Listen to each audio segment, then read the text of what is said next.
Es hora de Café y Palabras, conociendo más de la política, la economía y la sociedad de Costa Rica y el mundo, con el politólogo Claudio Alpizar Otoya.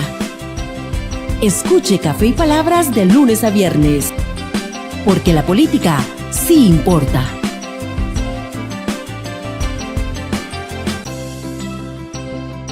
¿Qué tal, amigos? Espero se encuentren muy bien. Les saluda a su amigo Claudio Alpizar Otoya aquí en Café y Palabras, programa que usted puede disfrutar en nuestro canal en YouTube, al cual se puede suscribir y recibir las notificaciones del inicio de nuestros programas y también accesar con frecuencia estos programas cuando usted por algún motivo se lo ha perdido. Ahí en nuestra hemeroteca puede buscar toda la temática y también verlos cuando a usted le quede mejor. Pero por otro lado, no se le olvide que también transmitimos este programa a través de Ticavisión Radio y Ticavisión Televisión en forma simultánea de lunes a viernes a ser las 10 de la mañana. El día de hoy vamos a conversar con Alejandro Barahona y con Dieter Galo sobre lo que fue el discurso del presidente de la República el día de ayer, el discurso del Estado de la Nación 2023-2024. Y también, por supuesto, analizaremos la respuesta que recibió del presidente de la Asamblea Legislativa, Rodrigo Arias. Ya lo advertíamos ayer de la posibilidad de una confrontación entre los Rodrigos a partir de este tercer periodo, en donde ya Rodrigo Arias llegó a la presidencia de la Asamblea Legislativa sin la necesidad de los votos del oficialismo. Pero antes de conversar con Dieter y con Alejandro, así pienso. Así pienso, con Claudio Alpizar. Los discursos políticos, cuando tienen buena retórica, cuando son bien hilvanados, pueden producir un acercamiento entre la ciudadanía o una distancia. Una distancia que se provoca cuando el discurso es intencionalmente hilvanado para generar una polarización, para generar dos bloques totalmente opuestos en relación a una lectura que se simplifica en esos dos polos cuando hay muchos temas que son intrínsecos en la relación del discurso que emite quien está interesado en polarizar y obviar esas relaciones y esas intersecciones que hay entre los temas. El discurso del presidente de la República el día de ayer se concentró mucho en un ataque a la Asamblea Legislativa y buscar culpables de la ineficiencia del Poder Ejecutivo en la consecución de logros. Ya enumerando los logros, fue obvio que los logros que enumeró el presidente de la República como logros del Poder Ejecutivo son logros que se deben a acciones de gobiernos pasados y, por supuesto, a la inercia propia de nuestra administración pública, que con todo y los ataques que recibe constantemente, siempre acomete en temas importantes para dar resultados años a años a quienes están gobernando para que puedan tener un inventario de obra pública. Pero el cierre del presidente Rodrigo Chávez, no hay la menor duda que fue pura plaza pública de campaña electorera, en donde siempre, como ha acostumbrado, con gritos, intentó de enardecer a sus huestes en relación a un referéndum donde nos quedó debiendo, porque había prometido dar algunos de los temas que se querían discutir en ese referéndum, y fue el presidente bastante mezquino en los temas que él pretende desarrollar en ese referéndum.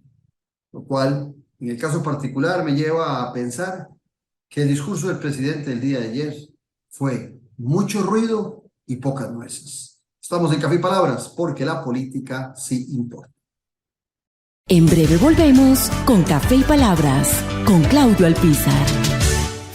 Disfruta de la aventura en familia con tu nuevo MG RX8, el SUV más grande para 7 pasajeros. En la ciudad, la playa o la montaña, Costa Rica es para disfrutarla con el más grande, con el MG RX8, con tracción 4x4, 6 modos para manejo, un gran espacio interior y la tecnología de vanguardia para disfrutar en familia del confort en cualquier terreno. Descubrí el nuevo MG RX8 desde $698 al mes en nuestras sucursales de La Uruca, Curridabat, Multiplaza Escazú o en www.mg.cr. Aplican restricciones. ¿Quieres publicar un libro? Somos expertos en acompañar escritores. Libros impresos y digitales en Amazon.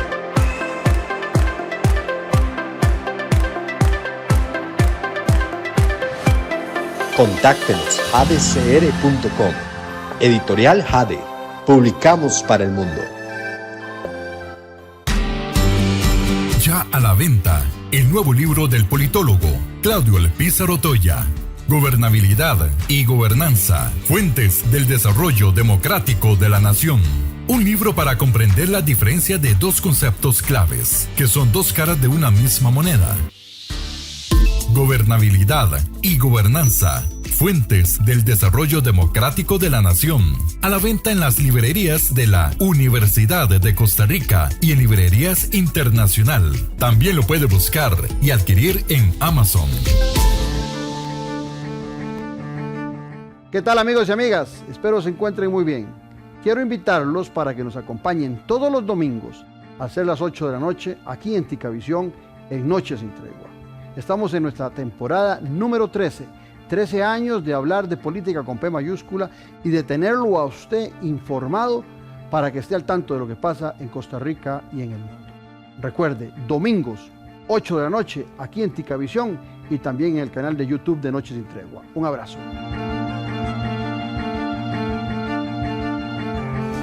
Estamos de vuelta en Café y Palabras con el politólogo Claudio Alpizar. Como les prometimos, aquí estamos con los analistas políticos Alejandro Barahona y Dieter Gallop, que nos van a ayudar a analizar y a comprender ambos discursos. No vamos a hablar solamente del discurso del presidente de la República, que es el más largo, sino que también la respuesta que dio el presidente de la Asamblea Legislativa, Rodrigo Arias. Empezaría por una generalidad a la libre, para que cada uno de ustedes, colegas, tengan la oportunidad de hacer un análisis de unos 2-3 minutos genérico sobre cómo percibieron desde el punto de vista de la forma y el fondo el discurso del presidente de la República. Arranquemos con Alejandro. Bueno, encantado de estar, Claudio, otra vez contigo, la audiencia. Por supuesto, un saludo a Dieter, que tenía ya, yo creo que podría hablar de por lo menos 1 o 2 años de no compartir con él un espacio. Y por supuesto, un poco a lo que vinimos. En primer lugar, tengo que decir que el informe no fue informe, fue un discurso político, como suele ser. No hubo realmente una rendición de cuentas, que es el ejercicio democrático que se espera, y en el cual yo creo que buena parte del discurso trató de desviar la atención sobre un tema de fondo que las personas, los costarricenses, que nos sentimos que no se vale que nos traten de secuestrar en términos de qué bando tenemos que estar, sino en términos de buscar que el Estado, que el gobierno genere soluciones a las prioridades y las necesidades. Y en ese sentido, Claudio, te pasé una nota periodística en la cual se señala que de las 104 promesas de campaña que tuvo Rodrigo Chávez, en resumen, a los 2 años, ninguna ha sido cumplida. 70 de ellas no muestran ningún avance, 25 sin resultados, 7 con un avance moderado y tan solo 2 con importantes avances. Y esos son los temas sobre los que debería estar centrado un informe anual de avance de la gestión gubernamental.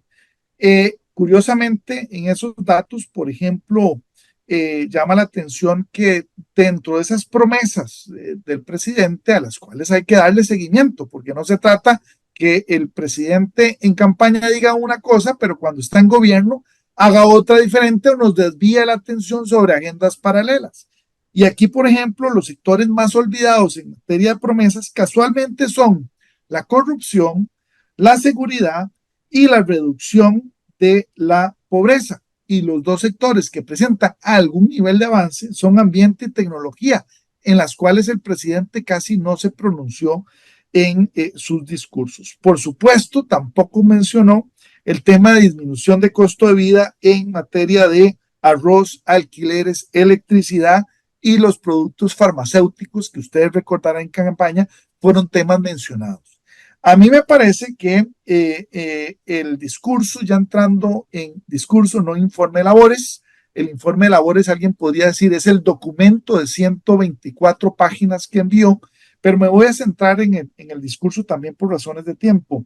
En realidad fue un discurso, como suele hacerlo él, absolutamente polarizante, que lejos de resolver las prioridades que tienen los ciudadanos, en realidad, digamos, me parece que se refirió más a tratar de procurar una confrontación con otros sectores, en el cual, por ejemplo, realmente no habló de temas de costo de vida, bienestar, empleo, tampoco realmente habló de la seguridad, más allá de la contratación de 1,000 policías y permanentemente la recriminación a la Asamblea Legislativa, porque solo ha sido aprobado hasta ahora 2 de los proyectos de una agenda más larga que está en trámite, que no ha acabado.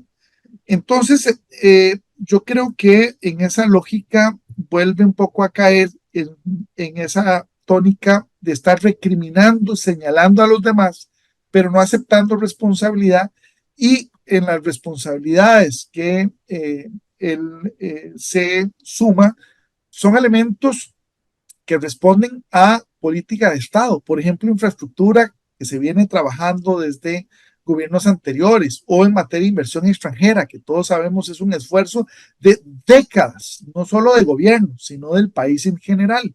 Entonces, llegar y decir algo así como antes de este gobierno no había nada, a mí me parece que es de alguna manera faltar a la memoria que sí tenemos los costarricenses que hemos vivido acá. Y lo digo porque él aceptó que él tenía más de 36 años de no vivir. Yo tenía la idea que eran más de 30, pero no tenía el dato exacto hasta que el presidente lo mencionó. Y ciertamente a mí me deja, para ir cerrando, digamos, un poco esta primera aproximación, que tuvo un resultado que quizás él no calculó y que yo creo que ahora es un problema político más que él tiene.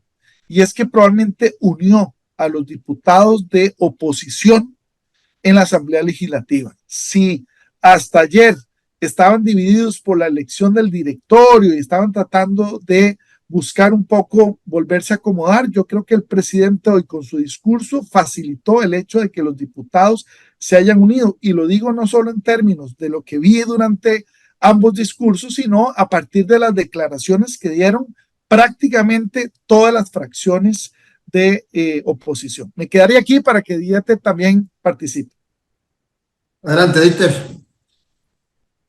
El presidente, antes de este discurso, y coincido tanto con don Alejandro, y posiblemente Claudio va a tener una posición muy parecida, al igual que otros analistas que el día de ayer hicieron sus exposiciones, incluso diputados también diciendo de que esto fue más allá de una rendición de cuentas, un discurso que no solamente responde a ser un discurso incendiario, nuevamente un discurso de romper puentes, de dinamitarlos, como él mismo dice, sino que antes de todo esto, el presidente en una entrevista en Colombia dio una frase muy interesante que la atribuye a Alejandro Magno, que decía que él le preocupaba, Alejandro Magno decía, que le preocupaba más un ejército de 1,000 leones comandado por una oveja que un ejército de 1,000 ovejas comandados por un león, haciendo alusión a que los costarricenses evidentemente están muy de acuerdo, ¿verdad? Según su posición, con un referéndum.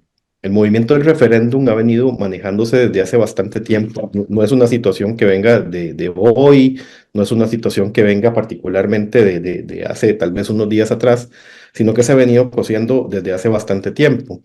Y me parece que hoy, precisamente en este discurso que da en la Asamblea Legislativa, pone a disposición no solamente de la ciudadanía la posición de querer un referéndum multitemático, serían 7 proyectos, que en este caso los que él hizo mención, sino que también hace alusión específica que la Asamblea Legislativa podría ser uno de esos vehículos, ¿verdad?, que no le vaya a satisfacer en cuanto a esa posición que él está buscando. Y me llama poderosamente la atención porque esto lo está haciendo prácticamente a un año, ¿verdad?, de las elecciones nacionales, donde se busca de alguna manera culpabilizar nuevamente, ¿verdad?, órganos del Estado constitucionales, precisamente para poder endilgarles la inoperancia y la inactividad que ha existido en este gobierno y el incumplimiento de las promesas. Porque ciertamente, como dice don Alejandro, estamos hablando de cerca de un 98% de promesas que no se han cumplido. Estamos hablando solamente de un 1 o un 1 y punto resto de por ciento, ¿verdad?, de las promesas que ha podido más o menos cumplir. Y me parece que no solamente esta convocatoria de referéndum tiene proyectos bastante atropellados. Vamos a ver el tema la eliminación de las tarifas mínimas de los colegios profesionales. Creo que ahí va a tener un fuerte enemigo que va a ser el Colegio de Abogados. Eso evidentemente va a suceder, ¿verdad? Así como otros colegios. El tema de la venta del Banco Costa Rica sin tener nosotros noción de cuáles van a ser los destinos de esos fondos. El tema de la tercerización de los servicios de Habdeba, que ciertamente es un tema que no conoce la ciudadanía en general. Me parece que es un tema bastante álgido y que debería ser manejado justamente en el seno de un órgano que sea comprensivo con respecto a ese tipo de fenómenos, porque los temas portuarios y de comercio internacional son muy específicos. Y yo creo que de alguna forma, alguno de todos estos proyectos podrían llegar a tener algún tipo de roce precisamente con lo que la legislación dice que se debe de evitar para un referéndum. Yo quisiera, porque lo del referéndum nos va a ocupar buena parte al final del programa, pero yo quisiera que hiciéramos tras vez el ejercicio de ir por todo el discurso del presidente, porque el discurso de Rodrigo Arias fue más corto y más mesurado. Entonces podemos analizarlo también esa respuesta que dio el presidente de la Asamblea Legislativa. A mí me llamó la atención, y quiero oír la opinión de ustedes, al principio del discurso, la insistencia del presidente de hablar de un cambio revolucionario, de hablar de revolución, lo cual él trató de adornar, de que esa revolución, en su forma de gobernar, lo que está haciendo es una revolución que plantea desde las injusticias que por muchos años los poderosos, que eso es lo más interesante y hasta simpático, porque el propio presidente de la República no representa a esa gente más humilde, por lo menos en su estilo y en su forma de vida, y tampoco quienes lo acompañaron a llegar a la presidencia de la República, las bases fundamentales de quienes lo acompañaron, era la gente pobre y humilde. Al contrario, él buscó un partido franquicia que se lo facilitaran, porque él tenía ya los empresarios que le iban a financiar la campaña. Entonces, encuentro ahí un grado de contradicción, pero él se ha apropiado muy bien de eso. Habló entonces de ese cambio revolucionario, habló de una red de corrupción y habló de que él había vuelto al país a esos 36 años por otros motivos políticos, para romper con lo que estaba haciendo. Todos sabemos, por lo menos cuando él volvió, que había vuelto porque su mamá estaba enferma y de casualidad apareció la posibilidad de estar en el Ministerio de Hacienda. No es tampoco cierto que el presidente Rodrigo Chávez se vino a ser presidente de Costa Rica porque no es cierto, se le dio la oportunidad en la coyuntura y terminó en ese... Perdón, Claudio, y con un detalle adicional que te sumo, y es que él al final de todo el proceso se acogió a su pensión como funcionario internacional. Correcto. Inclusive hubo un detalle que me llamó la atención y que se los dejo por ahí a ustedes y a los oyentes. El día de ayer me decía una gente de que aquí en Costa Rica hay una gente que está conformando un partido político que lo están bautizando como Nuevas Ideas Costa Rica, o sea, con el mismo nombre del partido del presidente Bukele. Y me llamó la atención hoy cuando fui a la Asamblea Legislativa que la gente que estaba afuera, era un poco de gente, no era mucha gente, pero era una cantidad, digamos, bastante bulliciosa, iban con banderas que la bandera es un poco parecido a este color de mi camisa, la bandera de Nuevas Ideas. Entonces también por ahí creo que hay una relación de sostener al presidente desde el tema de la corrupción y de ese cambio revolucionario y de hablar de que él y quienes le siguen son patriotas, de ir dándole un mensaje el día de hoy a esas huestes, efectivamente tal vez sin mucho sustento. Yo decía en mi comentario del Así Pienso que para mí el discurso del presidente fue mucho ruido y pocas nueces. Y en ese espacio era lo que vos decías ahora, Alejandro. Yo lo decía en un post que escribí en Twitter: si no fuera por las herencias, porque se hereda lo bueno y se hereda lo malo, un gobernante, en el caso de Costa Rica, si no fuera por las herencias de los gobiernos anteriores, seguramente ese listado que aprovechó el presidente después de que hizo la referencia a su cambio revolucionario y a su lucha contra la corrupción, que son dos temas que siempre utiliza para mantener pegada a esa gente cercana a él. Después de que hizo esa referencia, empezó a hablar un poco del documento que ya se había distribuido sobre logros del gobierno. Pero es que esos logros, si uno los analiza con detalles, y ahí se las quiero dejar, son propios, podríamos decir, como se dice hoy en temas de informática, que se dan por default. O sea, son cosas que la administración pública costarricense logra bonos de vivienda, logra dar becas, logra acudir en auxilio de la educación en algunos campos. O sea, eran obras propias y no transformaciones de ese camino revolucionario que el presidente habla. Y te agregaría, Claudio, que además no están relacionadas con las promesas de campaña del presidente, ¿verdad? Pero haciendo un poco esa referencia, yo creo que el discurso tiene tres partes para mí muy evidentes. Una primera que se refiere al tema económico, en donde él hace algunas referencias a algunos organismos internacionales e insiste en la frase de dato mata mentira. Exactamente.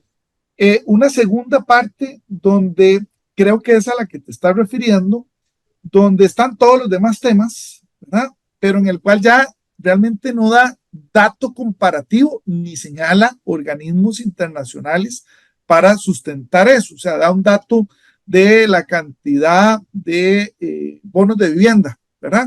Pero si no se compara eso con el histórico, no se sabe si es a lo largo de los 2 años, si solo en el último año, entonces ¿contra qué se compara? Y un tercero que es el tema del referéndum, ¿ok? Entonces, siguiendo un poco el orden que nos pedís, yo creo que el tema de la economía no hay que sacarlo de dos elementos. Uno, esa parte, digamos, que yo llamaría inercial de la institucionalidad pública costarricense, y otra que se le puede atribuir a esta administración. Cualquiera que sea, voy a hacer un pequeño spoiler, Rodrigo Arias, al iniciar su discurso, se lo reconoce sin entrar en discusión o hacerle notas al pie o aclaración. Pero, por ejemplo, cierro esa nota para decir lo siguiente. Él, por ejemplo, ahí menciona nuestra revolución, que vos lo señalabas.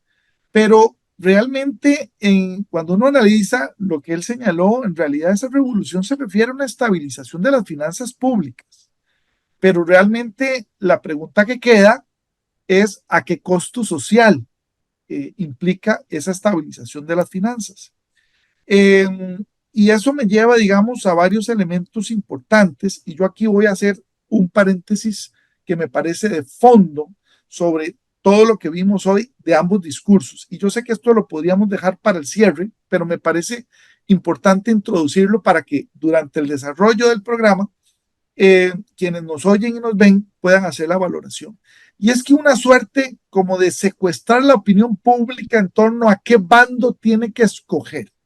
Sí, el de el presidente, en donde el presidente algo así como que trata de empatizar con los sectores más pobres o más marginados, pero en contra de la institucionalidad pública, o bien en términos de los demás del discurso de Rodrigo Arias a favor y en defensa de la institucionalidad pública, el Estado de Derecho, pero en el cual de alguna manera queda la duda si entonces ese bando es entonces de los más ricos, los más poderosos, de los que más influencia tienen. Y a mí me parece que esa posición nos hace muchísimo daño como país, porque ciertamente la verdad no está en un extremo del otro.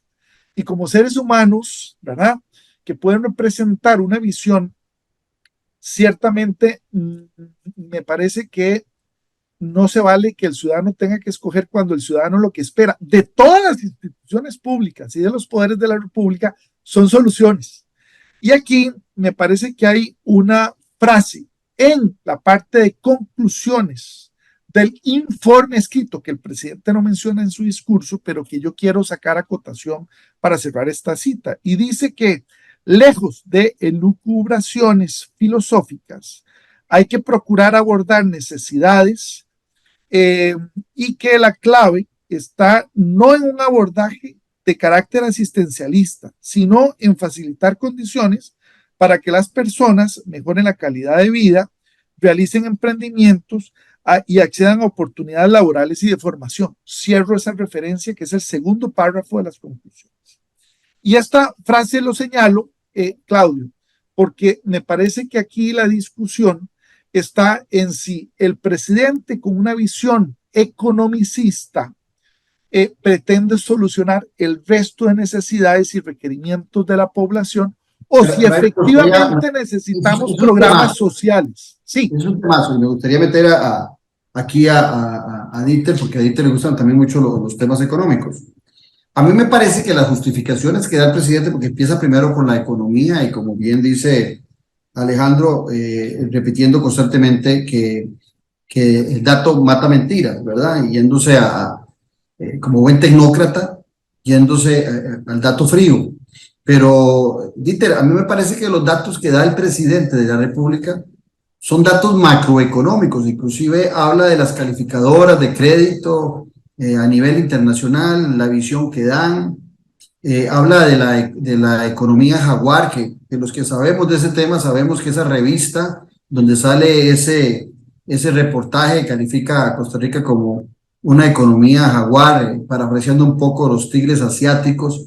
Esa revista está muy ligada a un grupo económico que tiene que colocar los certificados, la mayoría de los certificados de los eurobonos, y por supuesto que esa revista tiene que vender a nivel internacional que la economía de Costa Rica anda volando. Pero Dieter, él da datos macroeconómicos que en las circunstancias de los costarricenses, en la microeconomía de cada uno de los costarricenses, en los temas que decía Alejandro, de las carencias de resultados y de compromiso que tenía el presidente con varios temas en campaña electoral, no hay la menor duda que si algo ha sido carente el actual gobierno es bajar el costo de vida de los costarricenses. Las medicinas nunca bajaron de precio, han subido. El arroz fue ficticio y solo golpeó al sector productivo agrícola de nuestro país que se dedica a esta actividad y benefició a los importadores, muchos de ellos personas que le acompañaron en la campaña electoral. Entonces, ¿cuál es la visión de ese planteamiento económico que hace el presidente cuando habla de un excelente manejo fiscal, que habla de que somos un jaguar y que todavía, así lo dijo, todavía no hemos llegado al bienestar para todos, pero encendimos los motores? ¿Qué tan cierto es de que los motores están encendidos y que su trabajo está concentrado en la macroeconomía y por eso él dice que hemos llegado a activar los motores, pero en la microeconomía los resultados son paupérrimos en la vida de los costarricenses y en el costo de vida? Sin ánimo de ser mezquino, yo quisiera decirle a la ciudadanía que nos está sintonizando, que nos está viendo por acá, que ciertamente el discurso de ayer fue un discurso en el que se evidenció tal vez un lenguaje muy competitivo, un lenguaje muy somos campeones mundiales de, y se repitió en muchas ocasiones. Se dieron datos macroeconómicos que ciertamente sí los tenemos, es una realidad, sí los tenemos, y son muy buenos datos macroeconómicos que evidentemente lo que ponen de referencia es que nuestra economía está empezando a enrutarse precisamente en una línea muy saludable, y eso es muy bueno, eso es importante. Pero como bien dice tanto don Alejandro y lo dice usted también, Claudio, me parece muy importante señalar de que esto no es una virtud que nace en esta administración. Sin un plan fiscal como el que tuvimos en la administración anterior, sin una ley de marco de empleo público como el que tuvimos en la administración anterior, sin varios elementos meramente de fiscalización, elementos de recaudación, elementos que tienen que ver meramente con el ordenamiento de la finanza estatal, hoy no tuviéramos esa estabilidad financiera. Y tampoco podemos nosotros comparar la estabilidad económica o el crecimiento económico que tenemos hoy, 2024, versus lo que tuvimos al 2019, porque ciertamente los números se ven sumamente inflados porque estamos teniendo ahora números post pandemia, que eso es algo que tenemos que valorar significativamente, que ha venido precisamente a dar un tema de números bastante diferente. Pero vamos a ver, ciertamente la estabilidad económica es importante para nuestro país, pero el orden fiscal y financiero de la República no tiene que estar únicamente relacionado con un tema de enguacar el dinero. Hablemoslo latico, enguacar el dinero. Es un tema de inversión del Estado, precisamente porque Hay una frase nada más para que la metas en ese análisis, la que le dice Rodrigo Arias en su discurso cuando le alaba lo macroeconómico, pero le dice, por una parte lo social sin sustento fiscal es insostenible, y por otro, el equilibrio fiscal sin inversión social es peligrosa y además inhumana. Totalmente, totalmente, porque si nosotros nos referimos a países en los cuales se ha hecho una inversión o por lo menos ha mantenido una estabilidad financiera y un orden fiscal importante, pero sin inversión social adecuada, hemos visto cómo eso ha generado profundas grietas en la sociedad. Y eso lo podemos ver muy evidenciado incluso en el Chile de hoy. El Chile de hoy es precisamente producto de un orden fiscal muy bueno y tuvieron una recaudación importante, tuvieron liberalización económica del 73 al 90, sin embargo, mantienen unas grietas, ¿verdad?, sociales profundas y provoca una desigualdad muy grande y eso ya lo estamos viviendo en nuestro país. Yo creo que el hecho de tener orden fiscal es importante y yo creo que cualquier gobernante quiere tener un orden fiscal, ojalá tener austeridad en cuanto a lo que hay que tener austeridad, pero ciertamente en la coyuntura en la cual estamos viviendo post pandemia, con un crecimiento significativo del crimen organizado, estamos generando una sociedad que se nos está quedando atrás precisamente en las zonas costeras y en la zona norte y sur-sur, y evidentemente los programas sociales no están llegando aceleradamente a los lugares donde tienen que llegar. Y es ahí donde estamos fomentando y creando un caldo de cultivo sumamente peligroso para el crecimiento de las bandas de crimen organizado. Y evidentemente, yo lo reitero en muchas ocasiones, podrá tal vez la administración anterior y las anteriores no haber sido las mejores, tuvieron sus yerros, pero se tomaron decisiones muy importantes que hoy están generando precisamente los resultados. Yo creo, Claudio, que hace aproximadamente unos 3 años, bueno, cuando se aprobó el plan fiscal, que fue en el año 2018, yo creo que para el 2019-2020 nosotros tuvimos un programa y precisamente hablábamos sobre ese proyecto, el plan fiscal, la creación del IVA, el tema de la ley de marco empleo público. Yo sé que habían discursos a favor, en contra y una situación especial, pero yo recuerdo muy bien que yo te dije las palabras de que íbamos a ir viendo los resultados de esos programas o de esos proyectos de ley que se convirtieron en ley unos 3 o 4 años después. Y hoy precisamente estamos viendo los resultados de esas leyes que se tomaron en su momento, esas decisiones que se tomaron en su momento, que fueron sumamente, vamos a ver, a nivel social, tuvieron su repercusión importante. Ahora, y los invito a ver el programa con don Randall Zúñiga, el director del OIJ, el próximo domingo de Noches en Tregua. Porque Randall Zúñiga, hablando de inseguridad, dice en el programa que los grandes problemas de la inseguridad en Costa Rica inician o se ponen más graves a partir del 2018, cuando se aprobó la Ley de Finanzas Públicas. Porque esta ley que les rebajó recursos y les cortó recursos a la seguridad nacional, lo que hizo fue dejarlos, usemos las palabras del presidente, jaguar suelto contra tigre, jaguar suelto contra burro amarrado. Pero ahora les pregunto, y empiezo con Alejandro, ¿cómo comprender esos éxitos cuando uno oye, y voy a tomar datos de los programas míos, oigo a la presidenta de la Junta Directiva del ANDE, doña Gloria Montero, la semana pasada, hablar de la pésima gestión, de la falta de ruta en educación, y el presidente da resultados como que estuviera haciendo una transformación extraordinaria en la educación? ¿Cómo comprender el tema de seguridad, donde el presidente trata de vendernos que están haciendo un gran esfuerzo cuando un director del OIJ dice todo lo contrario, que no se siente complacido por lo que se está ejecutando. ¿Cómo comprender lo que se dice sobre el sector empresarial fuerte del país, que hoy por hoy en la UCAEP tienen grandes diferencias de cómo se está manejando la economía de este país? Entonces no hay sectores que estén apoyando. ¿Cómo creer que la salud en el país ha mejorado? Que curiosamente el presidente utiliza datos no del Ministerio de Salud, sino de los logros de la Caja Costarricense de Seguro Social. Y hay que recordar que la Caja Costarricense de Seguro Social es una institución autónoma, que tiene vida propia, que no depende ni de la presidenta ejecutiva ni del presidente de la República. Inclusive es poco lo que el presidente de la República puede hacer en relación al camino que debe seguir la Caja, porque hay una junta directiva para manejar esa autonomía política y administrativa. Entonces, Alejandro, te puse tres o cuatro campos que el presidente alaba en forma muy positiva, pero ¿cómo? ¿A quién le creemos? ¿Le creemos al presidente o le creemos a aquellos que están imbuidos en esos temas y que están sumamente preocupados por los resultados que está recibiendo la acción de las políticas públicas en este gobierno, en esas y en otras áreas? Voy a procurar responderte dos y le dejo dos a Dieter, pero también voy a agregar un par de elementos si me lo permitís. A ver, yo creo que no hay que creerle a ninguno. Diríamos en términos políticos, ¿verdad? Que tenemos que ser escépticos de lo que oímos de los políticos y más cuando están como presión, como hoy. Uno. Dos, con esto no quiero decir que no hay que creerle nada. Hay que ser de alguna manera escéptico o también hacer uso de nuestra malicia indígena desde el punto de vista culturalmente que nos enriquece. Y esto lo digo porque también agregaría y pondría a pelear a los dos Rodrigos para responder tu pregunta. Porque no le creamos a ninguno, pero veamos las encuestas que las analizaba la idea un día de estos con vos.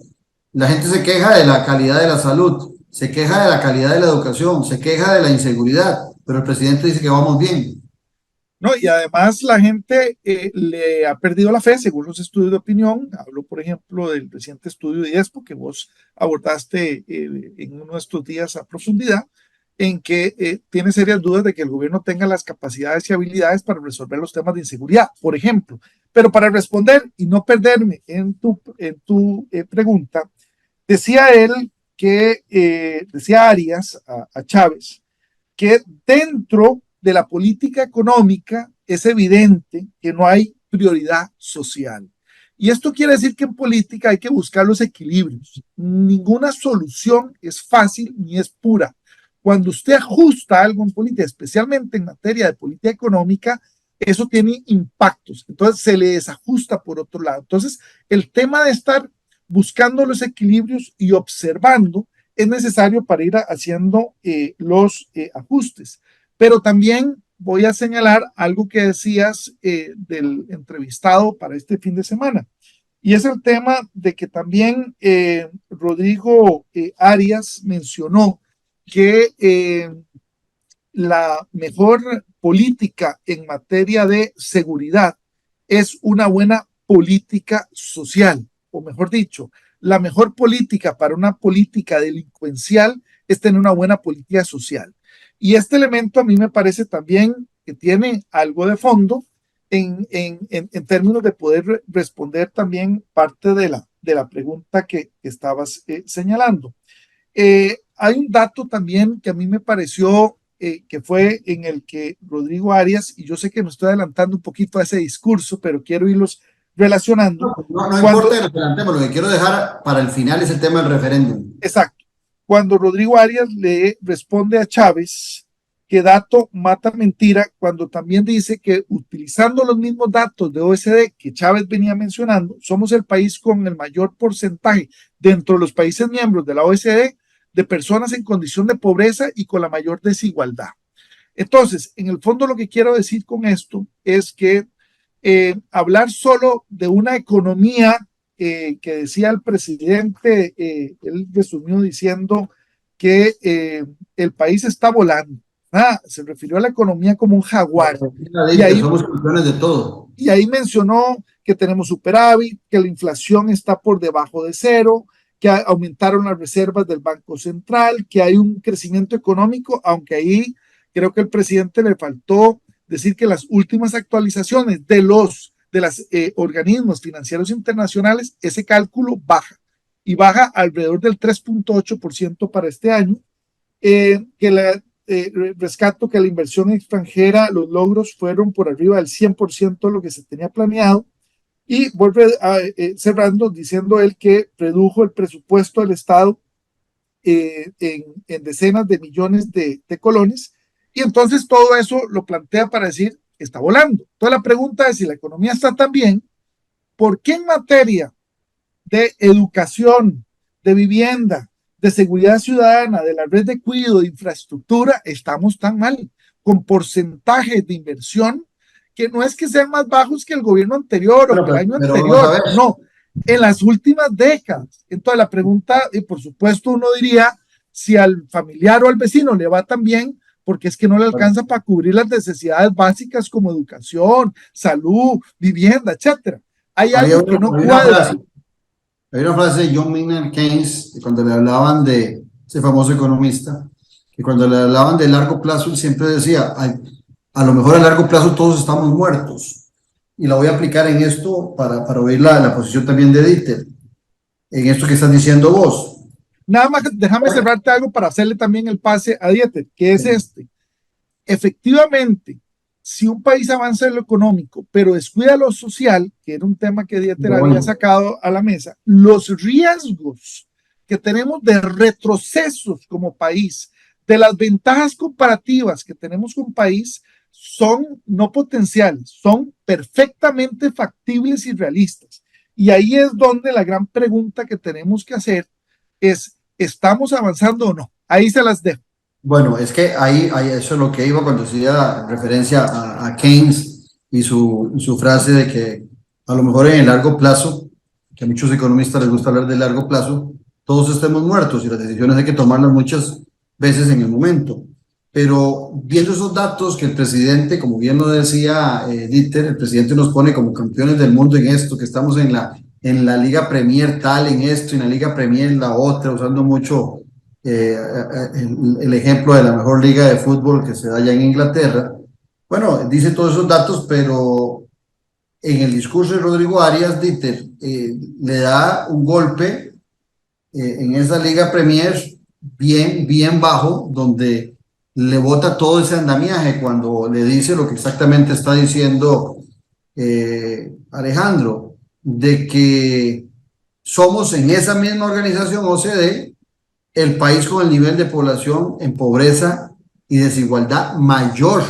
O sea, somos campeones en la macroeconomía. El presidente está diciendo que hemos crecido, pero en los datos de la pobreza y la desigualdad de esa misma organización, de esos mismos afiliados a la OCDE, resulta que somos el país que sale más mal en los números.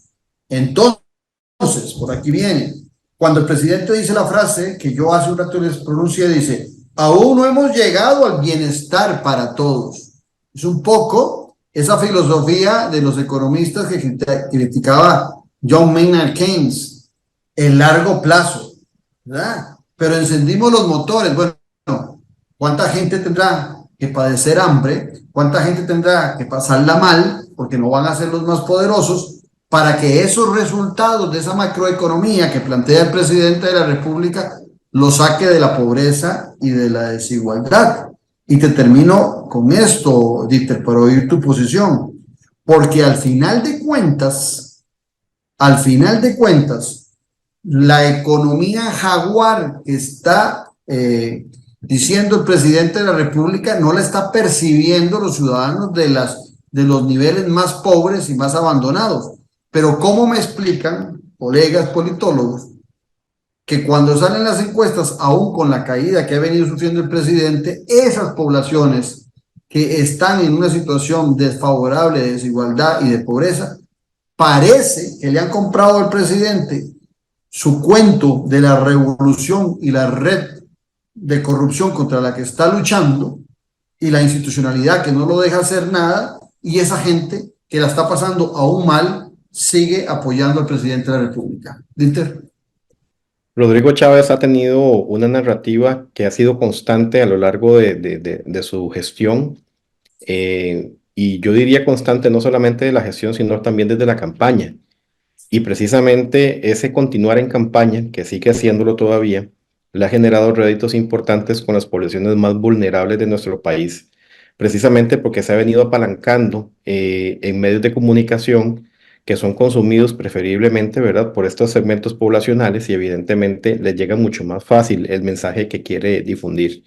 Ciertamente el desconocimiento que tiene el país en general en cuanto a la institucionalidad ha venido provocando que se vengan socavando las bases democráticas de la institución, de las instituciones, tales como la misma Contraloría General de la República, en el caso del Tribunal Supremo de Elecciones, ya lo hemos visto en su momento también con la Asamblea Legislativa, con el Poder Judicial, y así sucesivamente han venido saliendo una serie de enemigos, que si lo notamos son precisamente aquellos que llamamos los siguientes poderes de la República.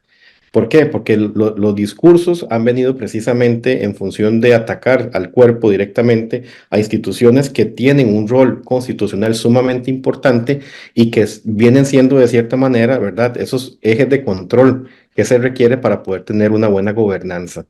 Eso lo hemos visto replicado en muchos otros países, Nicaragua, Venezuela, lo hemos visto replicado en Ecuador, Bolivia también, donde ciertamente presidentes con este mismo talante, ¿verdad?, con este mismo perfil, precisamente empiezan con el debilitamiento de la institucionalidad a través de discursos incendiarios y evidentemente a través del uso precisamente de mecanismos de elección popular, ¿verdad? Aún no tenemos un referéndum revocatorio de mandatos, o posiblemente en algún momento llegue a pasar si continuamos siendo gobernados por una línea similar a la que tiene en este momento Rodrigo Chávez, que pareciera que esa va a seguir siendo la línea, ¿verdad?, que muchos van a utilizar en su momento.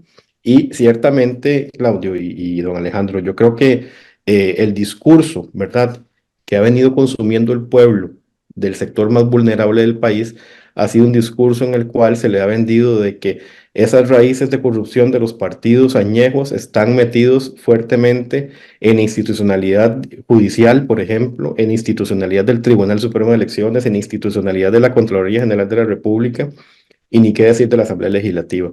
Hoy en ese discurso hubo evidentemente parte de la estructura que él quiso darle a ese discurso, ese speech, ciertamente fue atacar directamente a la Asamblea Legislativa, al Poder Judicial y también a otros órganos como la Contraloría General de la República, que en varias ocasiones lo estuvo mencionando, diciendo que no han hecho su trabajo y que con base en a las encuestas, que no sé cuáles son las encuestas o quién fue que las realizó, pues el Poder Ejecutivo sí ha hecho lo que ha tenido que hacer, pero ni la Asamblea Legislativa, ni el Poder Judicial, ni la Contraloría han hecho, ¿verdad?, que las cosas sucedan en nuestro país. Y es allí donde vuelvo a preguntar, como lo hice el día de ayer, ¿a cuál agenda realmente es la que estamos nosotros sujetos en este país por parte del Poder Ejecutivo? Inicialmente era una agenda que se reducía básicamente al ataque sistemático a la prensa, al ataque sistemático a los enemigos de campaña, y luego vimos cómo se fue mutando en el tiempo esa agenda, ¿verdad?, a una agenda un poco más agresiva en términos, o tal vez acogiendo un poco de términos liberales o libertarios. Me parece que ahora sí le quiere dar como un contenido más ideológico, ¿verdad?, a su discurso y a su presencia, porque se le ha preguntado en muchas ocasiones a Rodrigo Chávez cuál es su ideología. Siempre lo ha dicho que él es pragmatista o pragmacitista, algo así, creo que es lo que él utiliza esa palabra. Y evidentemente eso no es una ideología, sabemos que poco a poco se va acomodando, ¿verdad?, a ciertos elementos que le convengan mejor a su forma de comunicar y a la generación de esa narrativa con la cual él ha venido desde la campaña hasta el día de hoy. Y evidentemente, don Alejandro y Claudio, yo creo que esos ataques sistemáticos van a ser muchísimo más fuertes en el último sprint de este gobierno, ¿verdad? Ciertamente habrán ataques muchísimo más fuertes a la Contraloría, ataques mucho más fuertes a la Asamblea Legislativa, al Poder Judicial y demás, pero al mismo tiempo, simultáneamente vemos cómo el mismo Poder Ejecutivo trata de desfinanciar de alguna manera tanto al Poder Judicial como a otros órganos del Estado, ¿verdad? Que a ellos les resulta un poco incómodo. Y es ahí donde también, pues el Poder Legislativo, los diputados, el Parlamento, evidentemente tendrá un rol importantísimo en lo que vaya a suceder en los próximos 2 años de gobierno, porque ciertamente es un trabajo en conjunto, ¿verdad? Se habló mucho de ese trabajo en conjunto. Ahora bien, para poder concluir, yo siempre he venido insistiendo, tal vez en las últimas semanas, sobre el tema de la agenda que se pretende trabajar, ¿verdad?, por parte del Poder Ejecutivo y de lo que se va a venir a hacer precisamente en el seno de la Asamblea Legislativa. Evidentemente, vemos cómo ha venido perdiendo protagonismo también Natalia Díaz, ¿verdad?, en los últimos meses, en las últimas semanas, como ministra de la Presidencia, y evidentemente esto lo que nos da son señales inequívocas, ¿verdad?, de que se buscarán alternativas o medios precisamente para poder llegar a los diputados, y si no, se va a seguir haciendo pues este discurso incendiario, esta campaña rimbombante hacia un referéndum que me parece no va a llegarse a concretar, porque ciertamente en los escenarios que estamos viendo, ese referéndum va a costar muchísimo que se llegue a dar. Antes de ingresar a ese tema que tiene Ditre unas ganas de que le entremos al tema del referéndum, hay otro tema que yo no quiero dejar pasar. El presidente usó los números para matar mentiras, él dice, pero también con los mismos números da mentiras escondidas. Por ejemplo, cuando habla de la disminución del desempleo, Alejandro, y el presidente no hace referencia a que la fuerza de trabajo se redujo en 214,000 personas. Él habla nada más de que se generaron 105,000 empleos más. Pero si estamos hablando de que se salieron de la fuerza laboral 215,000 personas aproximadamente, o sea, hay un déficit de 100,000 puestos de trabajo de personas que se cansaron de buscar el trabajo y salieron de esa fuerza laboral. La mayoría de ellas mujeres.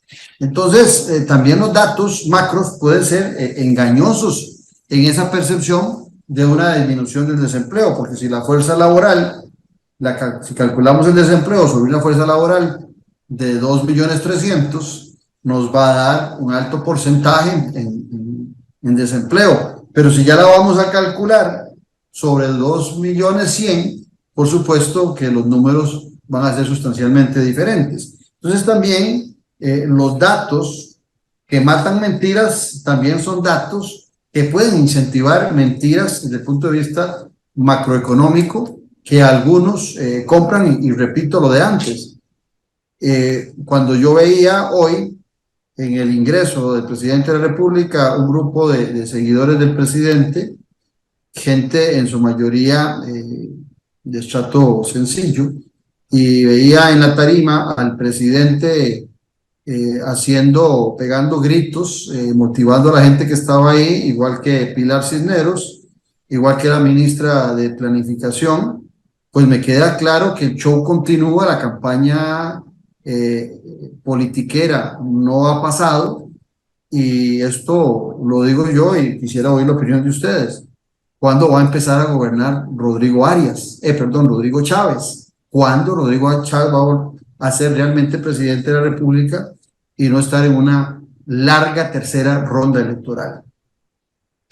Los datos pueden servir para reafirmar posiciones, pero también para desviar la atención o para diluir la atención en aspectos de fondo. Mencionabas el tema de, por un lado, el presidente decía que disminuyó el porcentaje de desempleo, pero ya conocíamos reportajes periodísticos en el cual más bien señalaba que lo que se ha dado en los primeros 18 meses del gobierno de Chávez, y digo 18 meses porque no sé, en los últimos 6 meses le he perdido el pulso, es una disminución real en la cantidad de puestos de trabajo. Ahora, ciertamente, no todo el empleo lo genera, digamos que el gobierno, es más, es un bajo porcentaje. Y ahí rescato también un señalamiento interesante para seguir poniendo a pelear a los dos Rodrigos, cuando Rodrigo Arias, en su intervención, señala que la política cambiaria se está convirtiendo en un riesgo para la subsistencia de muchos sectores y de muchas empresas. Y efectivamente eso nos referimos a cuando hablamos de cómo la situación económica puede favorecer a algunos, pero puede afectar a otros. Y yo aquí creo que hay dos elementos importantes para cerrar el tema económico, Claudio y Dieter. Una es que el presidente, en dos frases muy cortas, pero que yo quiero destacar, se contradijo en materia económica. Y van a entender por qué digo que se contradijo. Porque él dijo que la mitad del presupuesto público se va en el pago de intereses de la deuda. Entonces, cuando uno de su ingreso tiene que pagar la mitad solo en el pago de intereses, no es cierto que la situación económica esté tan bien. Y el segundo tema que refuerza el anterior es que él habló de deshipotecar al país y también habló después de deshipotecar al país para las nuevas generaciones. Entonces, creo que en esas dos frases él mismo nos cierra diciendo, por un lado la economía está muy bien, pero ojo a que hay desafíos muy grandes y que ciertamente no datan solo de este gobierno, pero que no es cierto que este gobierno ya resolvió y que ahora ya la economía es la de un jaguar, ¿verdad? Y ya logramos pasar una serie de desafíos. Sobre la otra pregunta que planteabas, yo quisiera decir lo siguiente. A mí me recuerda un poco a veces lo que hace Donald Trump o lo que hizo como presidente, estar como en una permanente campaña y en la cual la lógica o la filosofía de esa estrategia es empatizar con el malestar de una buena parte del electorado.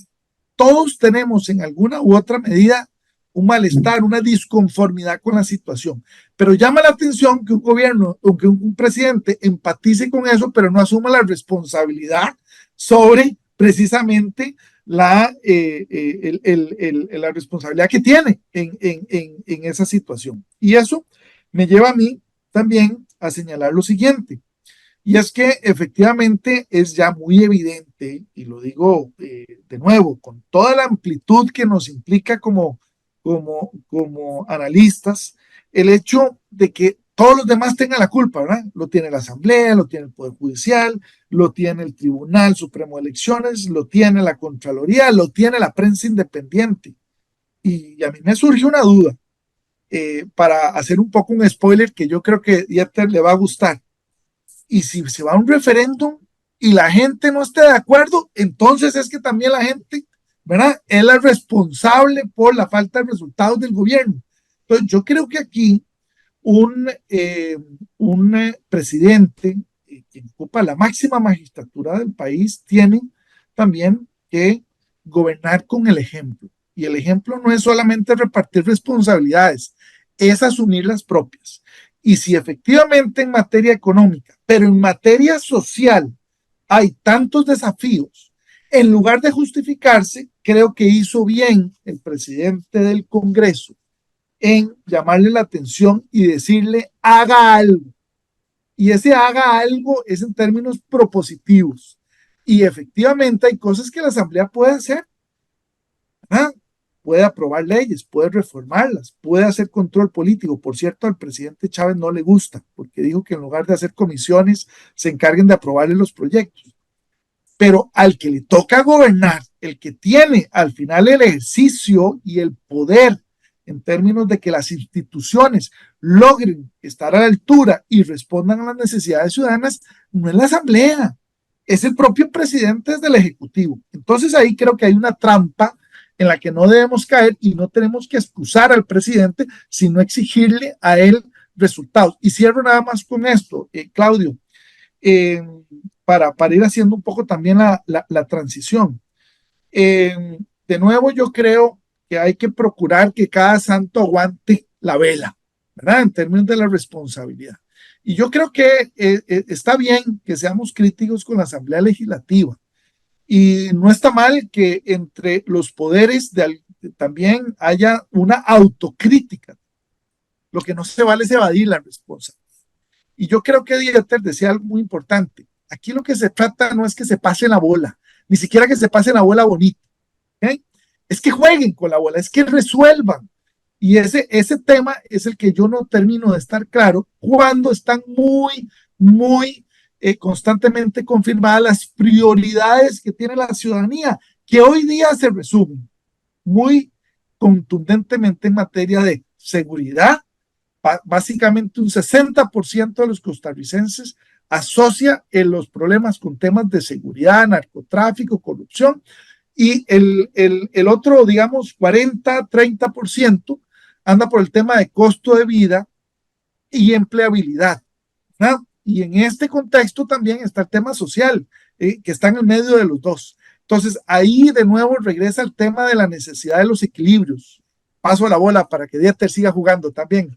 Dieter, en esa misma línea de que hablaba Alejandro Barahona, una muy buena parte al principio y después durante el recuento que hizo de logros el presidente, donde le pasó gran factura a la Asamblea Legislativa, inclusive diciéndoles que si estaban conformes con los 2 años que habían desarrollado, que es la institución muy mal evaluada. Nosotros tres, como le damos seguimiento no solo a lo que pasa en Costa Rica, sino en el mundo, sabemos que el Congreso y el Parlamento en todas partes del mundo siempre es una institución mal evaluada. Y también tenemos claro que siempre en las encuestas la Asamblea Legislativa sale mal evaluada. O sea, no es que en estos momentos la Asamblea Legislativa se le cayó la popularidad. Lo que quiere vender el presidente Rodrigo Chávez a la gente, de que la Asamblea se le cayó la popularidad. Pero también es cierto que en la ignorancia de cómo funcionan las democracias y cómo funciona el gobierno de Costa Rica, alguna gente muy humilde y a veces con poca educación cívica de cómo funciona el Estado costarricense, parten de la premisa de que la Asamblea Legislativa no deja que el presidente gobierne. Entonces el presidente, en el discurso de hoy, vuelve a acentuar en esa percepción a sabiendas de que la gente se lo va a comprar y que eso lo va a exonerar, como bien lo decía Alejandro Barahona, de su obligación y su responsabilidad de gobernar desde el Poder Ejecutivo. La Asamblea Legislativa ha venido pasando por transformaciones sustanciales a nivel de percepción ciudadana, muy particularmente del año, pongámosle, 2006 en adelante. Más allá de lo que hemos vivido, ¿verdad? Sobre todo en el año tal vez 2018, cuando vimos una mayor manifestación popular en contra de muchos de los proyectos que casualmente estábamos conversando ahorita, proyectos muy impopulares, pero fueron decisiones que tenían que tomarse debido a la coyuntura del país y a la situación financiera que estábamos atravesando. Y yo creo que eso se ha venido acrecentando, se ha venido profundizando, evidentemente, esa situación a nivel de percepción ciudadana, porque ven al diputado ya no como un amigo, como el cercano, lo ven como un enemigo, como ese político que está tomando decisiones en contra de su bolsillo, en contra incluso de su estabilidad económica o de lo social y de muchas situaciones, ¿verdad? Y el mismo Poder Legislativo no ha hecho nada para poder revertir esa situación. El Poder Ejecutivo sí ha venido trabajando muy bien en su línea narrativa y también en temas de comunicación. No lo ha hecho bien el Poder Legislativo en cuanto a eso. No le han explicado a la ciudadanía qué es lo que están haciendo, cuál es su función, cuál es su rol dentro del Estado, y evidentemente tienen una vital importancia por ser el primer poder, porque nos representan a nosotros, son los más cercanos, son los que están representando a su provincia, a su comunidad, están representándole a usted. Y me parece que es allí precisamente donde se aprovechan estas circunstancias para que empiecen a erigirse gobiernos dictatoriales, gobiernos autocráticos, ¿verdad? De personas que tienen una línea dura. Y eso son fenómenos que hemos visto a lo largo de los últimos 20 o 30 años en América Latina. Eso no es un fenómeno que están haciendo en este momento. ¿Cómo Y me parece explicarle a la gente, Dieter, sí, la parte donde el presidente dice que él está defendiendo a la democracia? Es que aquí dentro de esa línea narrativa... Nosotros, estudiosos de qué es un sistema democrático, nosotros estudiosos de cómo funcionan las democracias, estamos claros en que el presidente no sabe cuál es el juego en las democracias y que en muchos de sus actos lo que hace no es defender la democracia, sino más bien atacarla. Sí, Claudio, pero es que eso es también debido y es producto de unos graves errores de nuestra democracia. Una democracia donde elegimos por la foto, y sabemos cuál es el presidente al cual estamos eligiendo, pero no sabemos cuál es el diputado que vamos a elegir. Listas cerradas, estamos eligiendo anónimos y cuando nos damos cuenta llega a la Asamblea Legislativa cualquier hijo de vecino, pero sí sabemos por quién estamos votando para la presidencia de la República. Y yo creo que a partir de ese momento en el que nosotros podamos llegar a tener la oportunidad de saber por quién estamos votando para representarnos a nivel de nuestras provincias, yo creo que va a cambiar un poco la percepción de acuerdo a las personas que nos van a llegar a representar, porque no es lo mismo votar por una bandera con una lista cerrada a votar por un Claudio, por un Alejandro, por un fulano, sutano, mengano, que yo sé quién es, a quien yo le estoy dando el voto. Esa responsabilidad tan importante. Yo creo que esta línea narrativa que utiliza el presidente va más allá todavía. Es una línea narrativa que sí la vi precisamente en los discursos que tuvo en su momento Andrés Manuel López Obrador, donde él decía, el pueblo y yo tenemos muy claro qué es lo que está pasando y qué es lo que necesitamos, pero ustedes no. Y es ahí donde crea esa división tan importante entre el pueblo y él, versus los enemigos, ¿verdad? Del Estado, el Estado que son enemigos de los ciudadanos y de él también, ¿verdad? Que representa el Poder Ejecutivo, y en esa misma línea narrativa, las personas, ¿verdad? Con menos comprensión de los fenómenos políticos y de la democracia en sí, obviamente compran un discurso de esa manera. Y yo creo que no han hecho nada políticos de la Asamblea Legislativa, incluso hasta el mismo Poder Judicial no ha salido a manifestarse para poder dar a comprender el rol que ellos ejercen en el Estado, que es sumamente importante. Mucha gente piensa que el Poder pues, Judicial es únicamente un tribunal o la Corte Suprema de Justicia y están obviando el montón de elementos que nos da la judicatura, que nos da también la investigación judicial, la parte de inteligencia, la parte forense. Hay muchísimos elementos importantes para poder trabajar y que deben de ser financiados, y es ahí que debemos de comprender precisamente ese rol tan importante. Claudio. Ahora sí, entremos en el tema del referéndum en los 20 minutos que nos quedan, porque vamos a tener un programa casi de hora y media. Yo creo que amerita. Ayer, en el análisis, Alejandro, que teníamos de lo que pasó en la Asamblea Legislativa con Dieter y con Ocean Castillo, yo les decía a ellos que después de 2 periodos legislativos, el 22 y el 23, donde Rodrigo Arias contó con el apoyo de los diputados oficialistas, y vea bien que no digo Partido Progreso Social Democrático, porque eso no existe para el presidente de la República, lo que existe son unos 8 diputados oficialistas que por conveniencia, para no quedar en el limbo, se mantienen en el partido que realmente solo Luz María... Y un par más de la unidad que me parece que también están en esa línea. Ok, pero entonces, yo le decía a Dieter y a Ocean ayer que se avecinaba una lucha Rodrigo versus Rodrigo, porque no solamente los ataques personales que en estos días antes de la elección de Rodrigo Arias por el tema de unas propiedades en Guanacaste, que es como lo decía Dieter ayer, es algo resucitado, ya es algo viejo, ¿verdad? No es nada nuevo, pero que cae muy oportuno en este momento. Eso genera roncha y distancias entre los dos presidentes de dos poderes diferentes. Pero ahora viene la pregunta para Dieter, que estaba ansioso de este tema.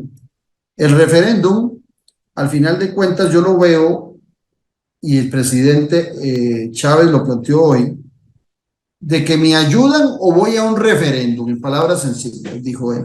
Inclusive esas huestes ortodoxas chavistas que estaban en las afueras de la Asamblea Legislativa le gritaban referéndum, referéndum y referéndum.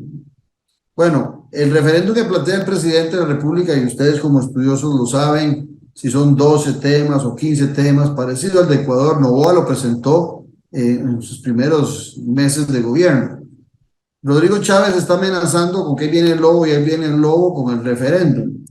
Pero don Rodrigo Arias le hace un buen discurso en donde no solamente defiende la democracia, sino que le dice prácticamente que no los amenace, que lo que van a tener que analizar se va a analizar en la Asamblea Legislativa. Y a mí me da la impresión, oyendo ahora también algo que adelantaba Dieter, de que el presidente no sabe con exactitud cómo funciona el referéndum. El presidente no sabe que, como se lo dijo Rodrigo Arias, yo estuve a la cabeza del referéndum del TLC con Estados Unidos, el primer referéndum que se ha hecho este país, yo conozco bien del tema. Y me imagino que don Rodrigo le decía eso porque recordemos que el pueblo sí dijo sí al TLC. Era solo esa pregunta, sí o no. Pero dicho sí, lo que dio fue una orden de ingresar al TLC. Pero todas las leyes, que si mal no recuerdo eran 13 o 14 leyes, tuvieron que pasar por la Asamblea Legislativa. Y el manejo político que en aquel momento hizo Óscar Arias para lograr tener amarrados 38 votos fue lo que permitió de alguna manera que esas leyes salieran. Entonces yo creo que el presidente Rodrigo Chávez piensa que si le dicen a 15 cosas sí, están aprobadas por default, que ya no hay ninguna tramitología al respecto, que si el pueblo dice ciudad gobierno sí, mañana se empieza a construir. Y yo creo que mucha gente que le oye al presidente decir esas cosas piensa que así es, que si se dice sí se construye la ciudad gobierno, sí se vende el Banco de Costa Rica, que ese sí que le da a la ciudadanía es que mañana el presidente le pone un precio al banco y se vende, o que el presidente sale y dice construyamos ya, y se aprobó el domingo el TLC para la construcción de la ciudad gobierno, y el lunes estaba volando pilo y pala en esa propiedad. Tu análisis, Dieter, que fuiste el más interesado en que estuviéramos arrancando esto del principio, y después quiero oír a Alejandro. Este referéndum yo lo veo más difícil de realizar que cualquier otro instrumento que se pueda utilizar, ¿verdad? A nivel tanto legislativo como cualquier otro nivel, ya tanto iniciativa popular también, por la simple razón de la finalización del discurso de Rodrigo Arias, que fue decir que básicamente no va a tener el apoyo de los diputados para el llamado referéndum. Si lo hiciese, si lograse conseguir los 29 votos, que va a ser muy difícil conseguirlos, es la mitad de la Asamblea Legislativa, yo no creo que los consiga. Yo de antemano te digo que no los va a conseguir. ¿Perdón? Yo de antemano te digo que no los va a conseguir. Pero si lo llegase a conseguir, digamos, en uno de los escenarios que lo llegase a conseguir, estamos hablando de que van a tener que ir a servicios técnicos todos los proyectos, y esos son proyectos que no se van a revisar en 3 semanas o en 2 meses. Eso va a tardar su buen tiempo para que se revise y hacer las reformas y textos sustitutivos que haya que hacerle precisamente para poderlo sanear y finalmente poder hacer la convocatoria al referéndum. Si lo vemos desde la óptica de recolectar firmas, solo el proceso de verificación por parte del Tribunal Supremo de Elecciones, yo no creo que ya les dé el tiempo necesario para poder hacer el referéndum, considerando que hay que hacer primero la revisión y después la revisión de los proyectos en servicios técnicos. Entonces, pero le puede servir como una arma política para mantener la polarización. Sí, yo creo que evidentemente me pareciera, y lo digo a criterio muy personal, está más interesado en que fracase, ¿verdad? Esa posibilidad, porque así va a tener cómo decir que no le permitieron hacer las cosas que él pretendía hacer durante su administración. Que por cierto, ninguno de los proyectos que en este momento se encuentran con posibilidad de ir a un referéndum se encuentran dentro de las promesas que él realizó en campaña. Son cosas diametralmente diferentes.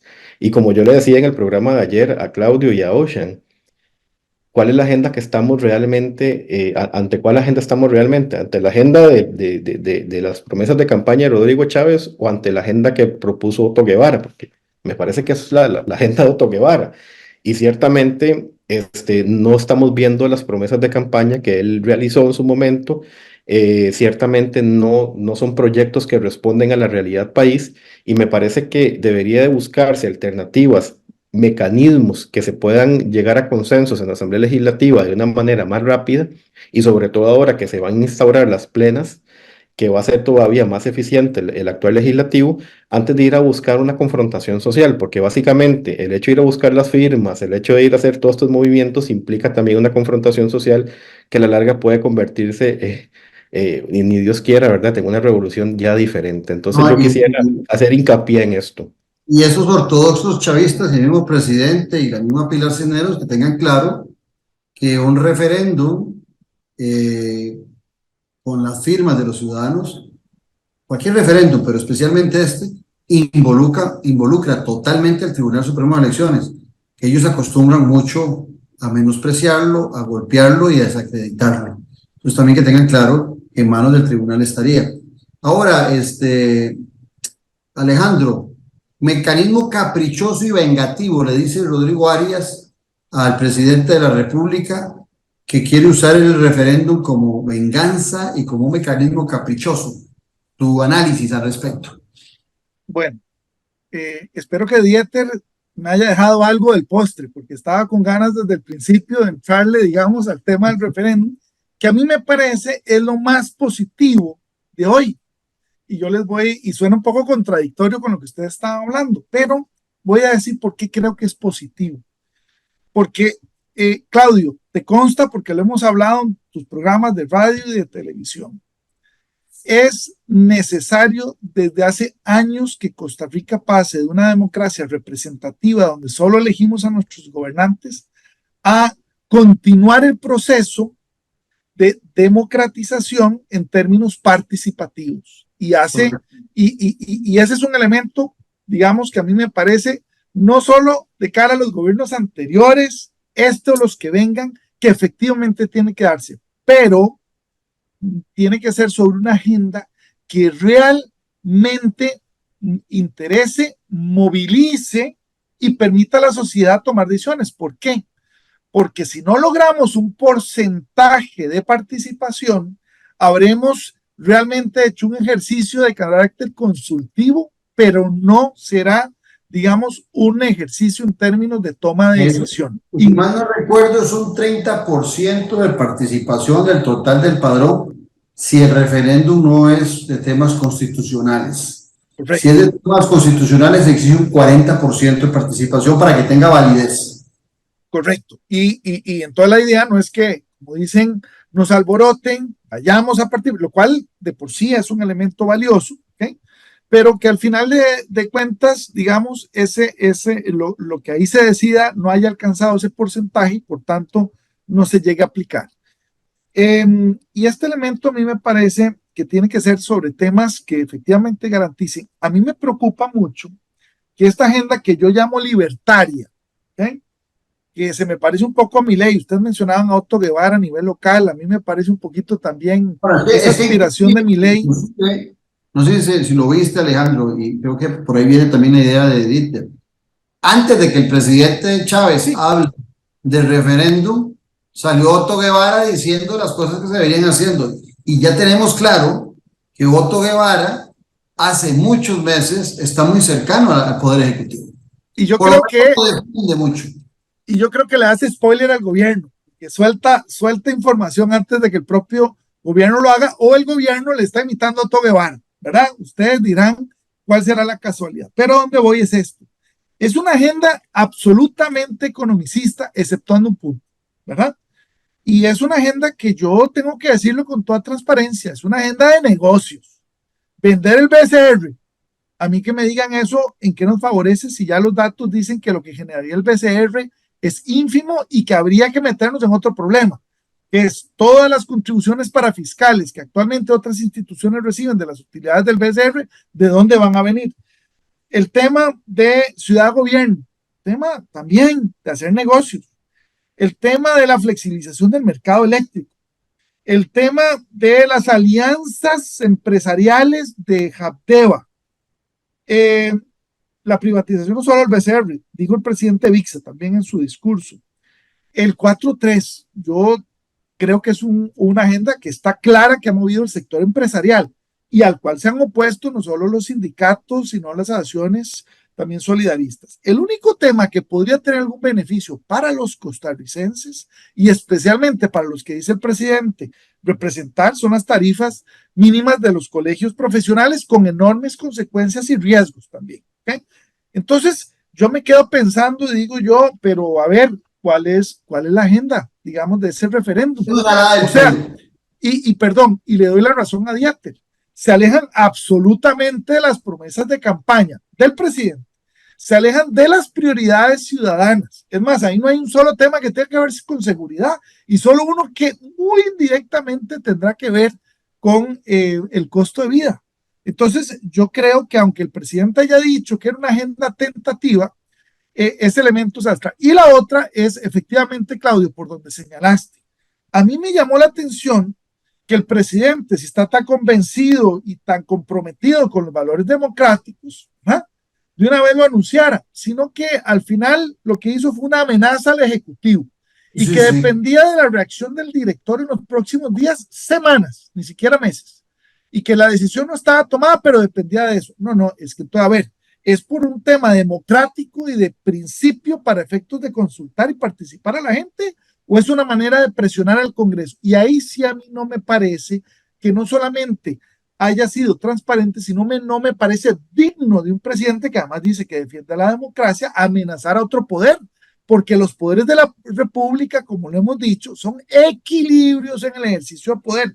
El presidente es presidente, pero no es monarca. Yo creo que ahí hay un tema importante que alguien debería de recordar. Rodrigo Arias le da un estate quieto cuando le dice que el Parlamento, y habla por todos los diputados, al menos los de todos los opositores, no va a permitir que nadie socave nuestro Estado de Derecho y nuestra democracia. No, y no solo lo dijo, sino tengo que decir que la reacción de las fracciones fue de asentir, estuvieron totalmente de acuerdo con Rodrigo Arias. Entonces, por eso yo dije desde el principio que yo creo que, de nuevo, igual que el presidente cometió un error la semana pasada y eso unificó a la oposición en términos de un directorio de oposición, hoy el presidente vuelve a cometer otro error político al unificar a las fracciones de oposición en contra del referéndum. Y a mí ahí nuevamente caigo en lo que yo decía desde el principio.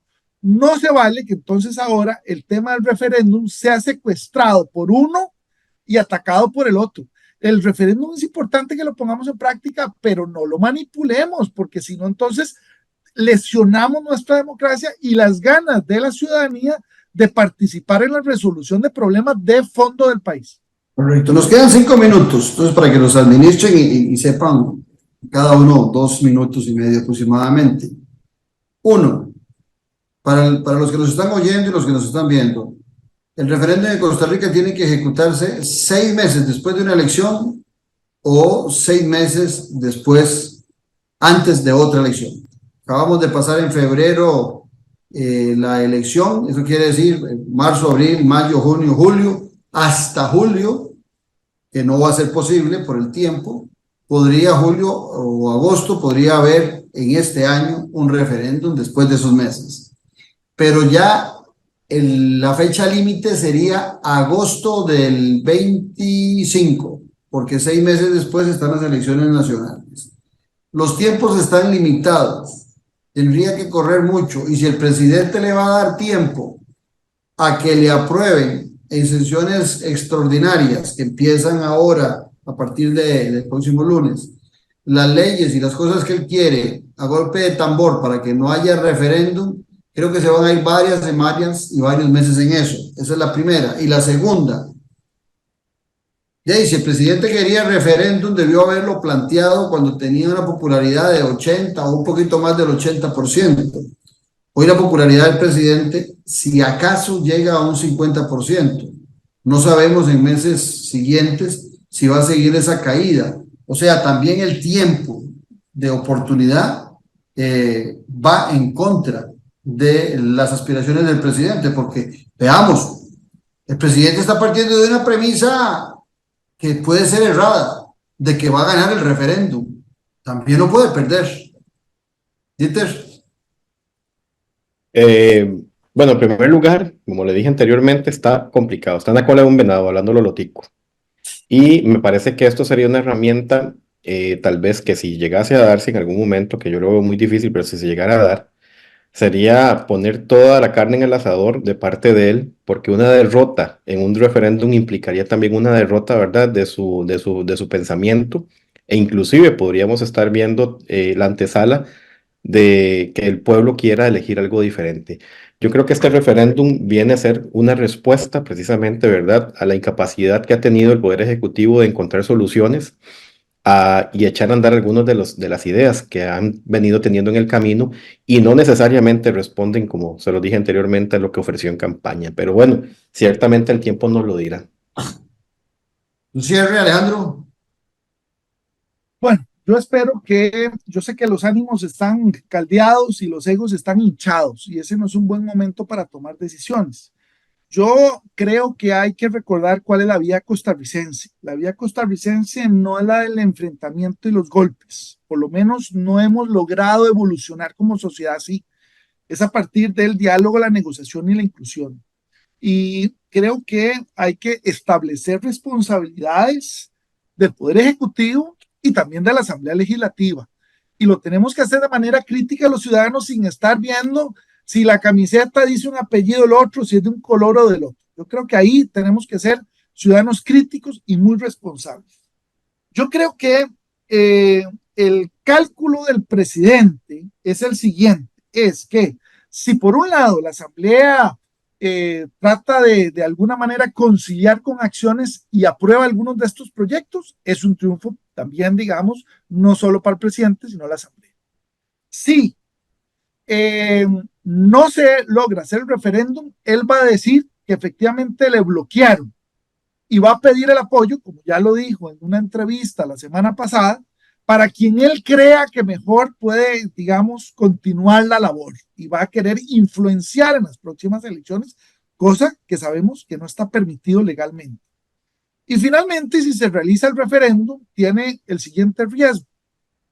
Si hace una agenda muy larga, o muy complicada, puede ser que no tenga los apoyos que él quiere, pero podría ser que algunas cosas le pasen y él de alguna manera se incluya dentro de la lista de los 2 presidentes que se han animado a hacer consultas populares o referéndums.